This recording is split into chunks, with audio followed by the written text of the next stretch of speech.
And in the last tutorial, I showed you how to create this little application, which doesn't actually do anything.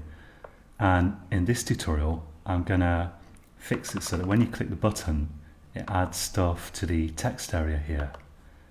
So I'm gonna navigate here to my main frame. And what I'm gonna do is a kind of common pattern for Swing apps in general.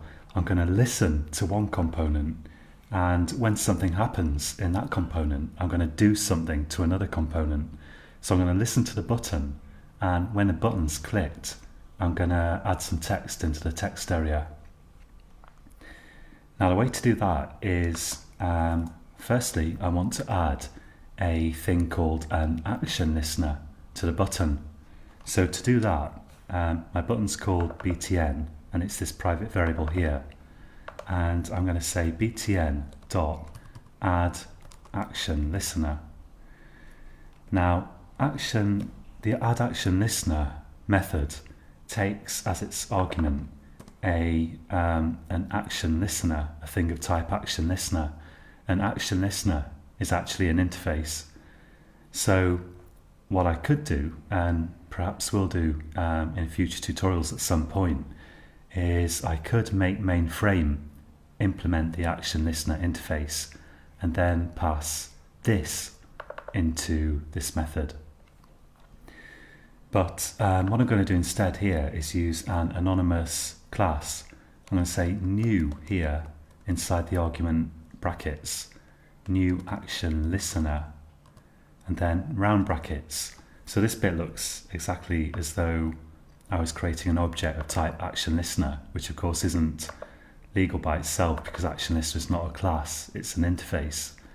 But what I can do is I can open a bracket here, and Eclipse puts in the closing bracket automatically. And if I click on this error here, I can go to, well, I need to import action listener first, and then click on it again, and I can go to add unimplemented methods. And the action listener interface just has this one method, action performed, and this method is run whenever the button is clicked. So let's get rid of some of these extra lines here. I'm just doing Control D to delete them. And in here, what I want to do is append some text to the text area. And to do that, I'm going to say text area dot append, and that accepts a string, and I'll pass the string hello, and I'll put also \n there to add a new line at the end of each string, the end of each hello. So I'm listening to the button by setting an action listener on it, which is this anonymous class. And within the method, the action perform method of the anonymous class, I'm directly invoking a method of the text area. And as I say, this is quite a common pattern in Swing or in GUI applications in general, I suppose. So if I run that now, I need to select the main program here and run that. Now, if I click the button, you can see it adds hello to the text area.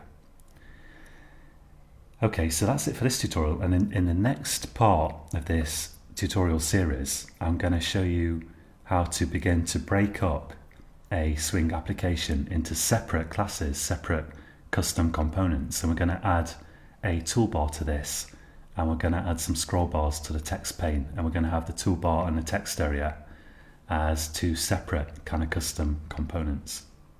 So until next time.